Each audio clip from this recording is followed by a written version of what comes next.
The Denver Nuggets. Geoff, there are a lot of places we could consider starting with the Nuggets. We might start with Jamal Murray's 55-point outburst against Portland. We might consider starting with Christian Braun and what he seems to be actualizing into. We might start with how well, guys like MPJ and Westbrook were playing before they went out with injuries. But we would only do that if we were like MVP voters and experienced voter fatigue or what I call historic greatness fatigue, because there's only one place that we could possibly actually start, and it's with Nikola Jokic. Nikola Jokic is more than halfway through what I think people don't realize is his greatest offensive season by far of his entire career. I'm talking about a 3-time MVP, obviously should be a 4-time MVP. This guy is shooting 45% from three. Let's start from there. And this is a real 45% from three, because you might see the 45% and be like, he can't be shooting that much. It's got to be on super low volume. Actually, he's taken the highest rate of threes in his entire career, and he's 4th in the league in three-point shooting efficiency. So, Geoff, he just decided that because people said he didn't have enough shooting around himself this year, which is people like me, that he just decided that he would become an elite three-point shooter in the league instead to supplement and offset that. Currently has a career high in assist percentage. This is one of the greatest passers ever at any size, not just for a big, at any size. And he now has the highest assist percentage of his entire career. He's pairing that with a career low turnover percentage. Does that make sense to you? Because that doesn't make sense to me. Understand this. The current Nikola Jokic season is the 3rd highest offensive impact season in the entire database of B-Ball Index's LeBron metric. This is the 2nd highest offensive impact season in the entire database of the dunks and threes estimated plus minus metric. This is the highest offensive box score impact in the entire history of Basketball Reference's box plus minus metric, which dates back to 1974. If he keeps this up, in my opinion, there is simply 2016 Steph Curry and 2025 Nikola Jokic. That is peak individual basketball from an offensive standpoint to this point in human history. That is peak offensive impact from the player with the greatest ever 5-season peak in the history of the league, I think, in Nikola Jokic. And you know what else, Geoff? He turns 30 next week. This is all in his 20s. He hasn't even turned 30 yet. At this point, I genuinely believe we cannot count out Nikola Jokic as having a legit chance to be the greatest basketball player of all time. I don't think it's a 0% chance. LeBron is always going to have longevity over him in all, likelihood. Jordan is going to have titles over him in all likelihood, but Jokic is going to have peak over both of them. And we are yet to see what he does in his 30s. This is all just 20s. This is completely unprecedented stuff that we're seeing. We did some kind of Jokic rant earlier in the season, but it's gotten even crazier. And so honestly, I just think the media, the basketball world, the planet is not doing a good enough job of acknowledging what is happening right now. And so we had to start the pod this way. Yeah, it's interesting how they always seem a step behind, right? Like, even the people who want to vote for Jokic, it's like, oh, well, he's averaging a triple-double, so you can't ignore that. So they've sort of figured out that Jokic, it's like he won a championship, so they can't do the thing where he's like empty stats, or, some people still talk about his defense. Right. But I do agree with you that for the most part, the national pundits and the media people that you see trying to defend Jokic or amplify him in MVP discussions do a poor job of just explaining what a singular force he is, how he could be on the court with anybody and it just doesn't matter. He's going to make them better. And keep in mind, XJ, this is, again, like, I don't know how they do it, but this is, again, they're 3rd in offense now. They have the 3rd best team offensive rating in the entire NBA, and I'm pretty sure they're last in threes. I think they're still last in 3-point attempts. Am I right I about think they're that? like they're like 25th in percentage of Yeah, so shots they've that been. come from three. So they're a little bit up. Yeah. I meant in just like 3-point attempts a game, but Oh, yeah, I didn't I mean don't 3-point know. rate. Yeah. But okay, 25th in 3-point rate. That's ridiculous. That is actually like a conundrum, a modern NBA conundrum that shouldn't be allowed to happen. This isn't like the only way to be a good offense is to shoot threes. But I would say that for the most part, there's a strong correlation between 3-point shooting, 3-point volume, and elite offenses. It's just such a huge part of offense. You use the threat of the three to get to the rim. That's what you do. But Nikola Jokic, he doesn't need the threat of a three. His teams don't have to shoot threes. They can just efficiently produce offense from the second and first level. It makes no sense. He's just a savant out there. He can score from every level. He's absolutely masterful from the mid range. He's shooting 7.2 mid range attempts per 100 possessions, which puts him in the 94th percentile. Yeah, that's pretty good. Guess what? He's shooting 53% on those attempts, which puts him in the 96th percentile. Just an absolutely unfair combination of volume and efficiency, which, there are people who lament the lack of diversity in the game, the lack of, oh, everybody's trying to shoot threes. We disagree with that up front because as Ben Taylor from Thinking Basketball so beautifully broke down, the beauty in threes isn't about the result; it's about the process of how you're creating the threes. That's where the differences lie. So we disagree with that premise up front. But guess what? If you don't disagree with that premise, you can just watch more Nuggets basketball. I promise you're going to enjoy that. You're going to get pace. You're going to get this guy who is one of the greatest passers, if not the greatest passer we've ever seen. He's scoring from all three levels. He doesn't shoot that many threes. He's upped his rate, but he's still not shooting that many. This is just, we could sing his praises for months, and it's one of those things where there's a little, there's a little extra giddy because we've just been on the right side of history for so long. It's easier to talk. It would be less fun to talk about this if we were pushing Joel Embiid MVP narratives 2 years ago, but we weren't those people. We were the people getting laughed at, and now it's just like, this guy is just unbelievable. Yeah, and I need to do a correction. I was wrong. They are last in percentage of shots that come from three as well. So I thought so. I was like, well, I remember looking at it, but yeah, it's because I looked at their 8-game winning streak, and they were 25th over the course of those 8 games. So they've upped it. They've upped it a little bit. Well, that's actually funnier, isn't it? Like, yeah, that's really funny. They win 8 in a row, and they're like, yeah, we blasted off from 3, 25th in the league. That's so insane, man. That doesn't make any sense. No, no, it literally makes no sense. Obviously, they're number one in the league at shots that come at the rim, and we know what the primary reason for that is. We talked obviously extensively about Jokic, but there's another reason for that too. And I have to say, I mean, I mentioned this guy a little bit earlier. Christian Braun is going to be the second nugget that I'm going to mention, and that's because he is legitimately becoming the actualized version of himself and like what you might think the peak version of Christian Braun would look like.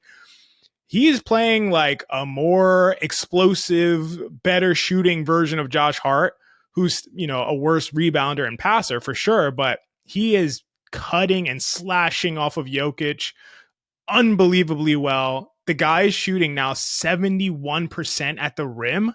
That is insane for a 6'6" guard / wing. He has been incredible in terms of his finishing. He had a game recently where I think he was like 10 of 12 at the rim or something like that. And then he had another game where he's like 8 of 10 at the rim. And it's like, it feels like so many of his games are like this, where he's just cutting off of Jokic. Jokic is hitting him in stride. He's sort of playing like a more nimble Aaron Gordon in a way, and sort of filling in for some of what Aaron Gordon hasn't been this year, although he shot relatively well on low volume. So to me, I just think Christian Braun has been a revelation, and I don't think that's a mistake. I think he's paired with the perfect player for him, and that's Nikola Jokic. Like, who would you rather be paired with as a slashing and cutting and finishing wing / guard who's very strong and has elite athleticism? Like, there's no better player. I mean, I don't know all time. Who would you? Chris Paul? I don't really know. Maybe Steve Nash. There's no one close. There's no one close. There's no But one I mean, close. it's probably just LeBron. Yeah, there you go. I mean, yeah, I would say LeBron probably number two, but regardless, there, like you said, there's no one close right now. So I think it is not by mistake the fact that Christian Braun is now playing around 33 minutes per game, a huge bump from his 20 minutes last season, a critical piece for the team this season, and he is playing literally like out of his mind right now. Maybe not literally. Hopefully he's completely sane, but he is playing extremely well. And he's playing big minutes for them, especially of late with their injuries, with injuries to Russell Westbrook, with injuries to Michael Porter Jr., who was playing great at 3 30-point games in a row before he got injured. These guys are all just playing amazing basketball right now, and I don't think it's a coincidence. Jokic is the most consistent player in the league and has been dominant and makes players around him better more than almost any other player you could probably say in the entire history of the game.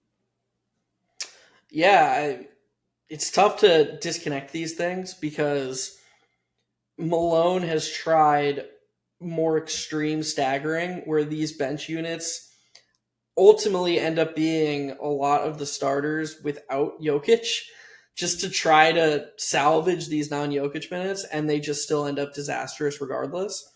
So it's really hard to disconnect how much of this, what we're seeing is just, oh, you're playing with Nikola Jokic, and individual improvements. When it comes to Braun, I think it's pretty tough to ignore what a good cutter and a good slasher, and also what he's done to the Nuggets pace.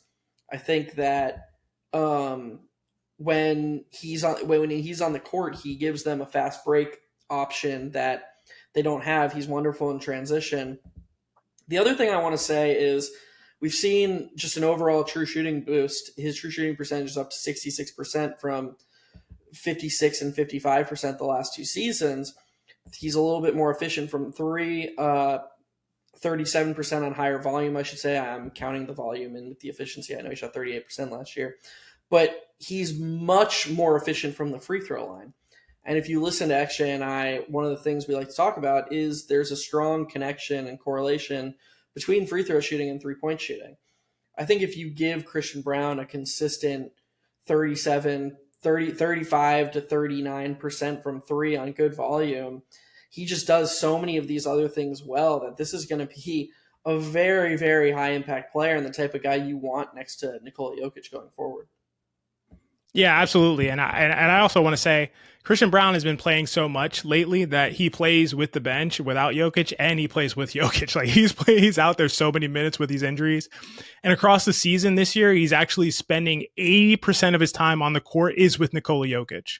So he is probably his primary like pairing partner, and it makes total sense because they work perfectly with each other.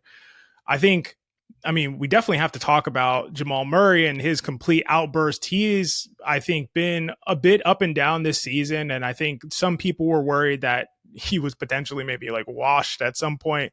He's definitely not that. He's been really good. He still has his elite mid-range shooting. He's still a very strong three-point shooter. His impact offensively is still up, but we haven't seen this kind of elite like playoff Jamal Murray where he is completely unstoppable of high volume threes, taking 15 threes against Portland, could literally not be stopped, completely on fire. We haven't seen it that much, but the last several games he has started to perform and he looks like he is getting back in shape to that level. What do you think that does for the Nuggets if we're seeing this Jamal Murray, we're seeing this Nikola Jokic, who I think this is the greatest offensive player ever across a 5-year sample. We're seeing this Christian Braun. We are seeing guys come in left and right randomly, Zeke Naji and Jalen Pickett come in and play legitimate minutes and hold their own in those minutes. We're seeing how Russell Westbrook played before he got injured. Michael Porter Jr., if I didn't mention him again before he got injured, was literally just on one, like the most locked in I've seen him at any point in his career. What does this mean for the Nuggets, Geoff? Like, you are the master of kind of encapsulating the macro and extracting what we see from the micro to the macro. Like, does this mean the Nuggets are back to being elite, like tier 2 contenders in the Western Conference? I can't put anybody up with OKC unless you think that they should be. What are you thinking as far as where the Nuggets are?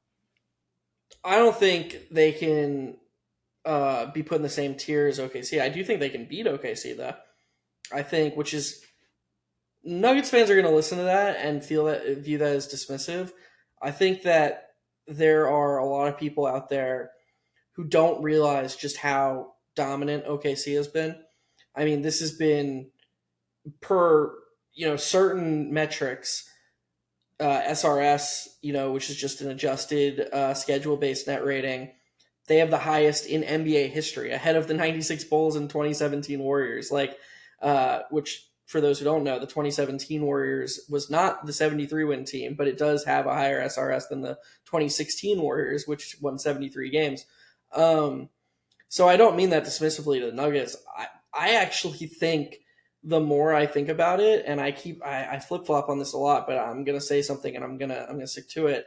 I think if the Nuggets can keep playing like this, and you have Jokic, and they get Russ back, and you didn't mention Strother, who I like his shooting. I think his shooting adds a nice element off the bench. He's so confident. This dude will shoot, from anywhere. He's missed 3 in a row. It doesn't matter. He feels very confident shooting the ball. I think they're in their own tier as far as being the second best team in the West. And of course, playoffs are all about matchups. It's possible that, Dallas, if healthy, if they, which is a big if they get Anthony Davis back, matches up better with OKC specifically than Denver does. So maybe Dallas is more likely to beat OKC, but Denver's always played Dallas really tough. So there's some weird matchup stuff like that. But I think on the net, in a vacuum, Denver's depth is actually kind of working itself out, and I give them the second best odds to come out of the West and make the finals again for the second time in 3 years. And look, again, there's a strong argument to be made that they could have just won a championship last year. They were up 20 in Game 7 at home against the Timberwolves. Again, they've always played Dallas well. They were 2-0 against Boston last season. They were healthy. I don't want to discount Boston's championship. I don't want to undermine them. They were an elite team and a very good team by all the metrics, but I think they would have gotten a tougher challenge if they played either Minnesota or Denver than the Dallas team they had to play, or excuse me, they got to play. So, anyways, people like to use. I'm gonna try to tie this up by finishing it up where we started. People like to use team results when discussing these all-time greats, and they say, Nikola Jokic, he only has one championship right now. I mean, this is a guy who, depending on how he does this postseason, he has a chance to put himself in the conversations of, I'm on this team, my team has a chance. That, more importantly than anything when it comes to Jokic, is what he's kind of proving right now. Like, if he's on your team has a chance to be in conversations. And this is a season when that's as difficult as ever because the top of the league is very, very high right now. Arguably the highest top of the league we've seen since KD left the Warriors. I think that's great context. He's had to be better, like especially offensively. Like he's needed to be better. It's not just he's gotten better necessarily, but he's had to be. And that's the only way. It's almost like the worse you make, and this is no offense to his teammates. Obviously, we just talked about how well they're all playing, but sort of like the worse you make his teammates in the aggregate, the better he plays. It's insane. And I really believe that if you put almost any cast of characters around Nikola Jokic, they would make the playoffs. It's unbelievable. And I think that we have good evidence to suggest that this is probably the case. And I agree with you. I don't really like looking at and using team results to determine, who belongs in these conversations, because it is a team sport. And obviously basketball being one of the sports in which one player can elevate the team more than any other sport. But we're seeing that, like we have evidence that that's happening, that's the thing. It's not like we don't, like, is he or is he not? Like, we see some of these staggering on-offs, for instance, this season being at plus 24.2 per 100 possessions, meaning that the Nuggets are 24 points better per 100 possessions when he is on the court than when he's off the court. And that all comes from offense. They are about the same defensively, whether he's on or off, and 24 points better offensively when he's on than when he's off. These are unprecedented numbers. Like I'm not 100% sure because I didn't look this up, but I think that's the highest. That would be the highest number of all time in a single NBA season. So to me, these are things that we're understanding how much he's elevating his teammates, how much he's elevating his team. It's undeniable. And so that's why, to me, he's clearly in these conversations. And I think really on track to almost at worst be a top 5 to 10 player of all time and has a potential chance at being number one overall, which I'm sure some people will think is completely crazy and blasphemous. But this, if we see, and I don't expect it, but we see a continuation of this 5-year run for 4 more years, then you're talking about 9 years of being the greatest offensive player of all time. It's just, you have to be in that conversation. There's no way you can exclude him, at least not yet, not before he's turned 30. So to me, I think that any Jokic team has a chance. I think this team is showing that they are figuring out how to play around him. They're figuring out what lineups to play. Anybody who plays knows how to play with Jokic and knows what he's going to do. I think we could see a little bit of a bounce back from Aaron Gordon and him play better, especially on the defensive end, which, some of the metrics don't like his defense this season after being great the last 2 years. So we could see some of a bounce back there. And I think the Nuggets have a chance in the Western Conference. I think I have them right in the tier with the Grizzlies and healthy Mavericks, like you mentioned. So I do have them under OKC because, like you said, I think people aren't realizing how historically dominant this OKC team is right now, and I think that the way that they play also definitely and clearly translates to the playoffs with their defensive mentality and blitzing and aggression all around. So. Yeah, so that's kind of where I have them in the West, and I think they definitely have an outside chance. But as long as Jokic is on the team, they can definitely win a title any single season. You know what's really cool about Jokic that I think is totally unique to him? The only guy I can think, and this is relative to his era, the only guy I can really compare him to in this regard would be Larry Bird. You and I often discuss LeBron versus Steph, not in the all-time realm. I think we'd both agree that because of the longevity that LeBron would be ahead of Steph. But we discuss them from a team building perspective and how they're kind of a clash of LeBron is a floor raiser. He is a player who is singular and he's so good at so many things. Often he can turn other lesser but very good players into diminishing returns. We saw it with Dwayne Wade. It's harder to build a great team around LeBron because he's just this singular force, whereas Steph Curry maybe isn't the floor raiser that LeBron is, but his individual ceiling is so high partially because you can stick him on any team and those players will maintain their greatness and it won't affect Steph Curry's impact. I would argue that Nikola Jokic is both of those things. I would argue that Nikola Jokic is singularly great and can raise a team's floor, but is somehow perfectly additive to, you could pair him with anybody. There's no player. He could be paired with peak LeBron. And a guy I just described as singular and turns other stars into diminishing. But, you have prime LeBron and Nikola Jokic running DHOs and LeBron's quickness and cutting and, letting Jokic set screens. Like, they would both be 1-2 in MVP conversations. There would be no diminishing returns. It's very rare to see a guy who raises a team's floor, but also could, in theory, raise the team's ceiling. That's a really rare thing. And the reason I brought up Bird is because there were examples of Bird-led teams there. He didn't have very much help, and he just had to be this singular player. He was winning MVPs. He was dragging teams. But then, the 86 Bulls 86 Celtics statistically is one of the greatest teams in the NBA history. They were absolutely loaded with talent.